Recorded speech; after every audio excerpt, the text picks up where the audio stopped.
Yabab. Babae. Yabab eh, no? So yan mga kaibigan, papunta tayong taping ngayon. Tayo ay pupunta ng Maka-taping, may guesting tayo doon. Kasama yung mga ka-age ko. Makikita natin yung mga barkada ko doon. Mag-exchange kami ng mga Gen Z ideas. Tsaka mag-tiktok.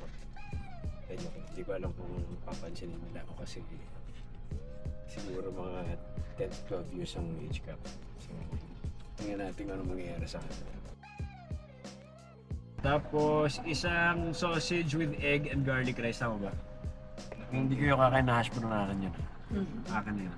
Kung hindi kayo kakain, sungitin.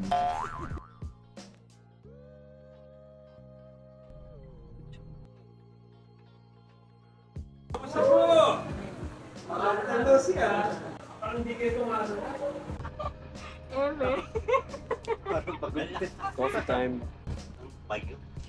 Si Onyo nga pala. May face reveal si Onyo. Bawal muna. Bawal.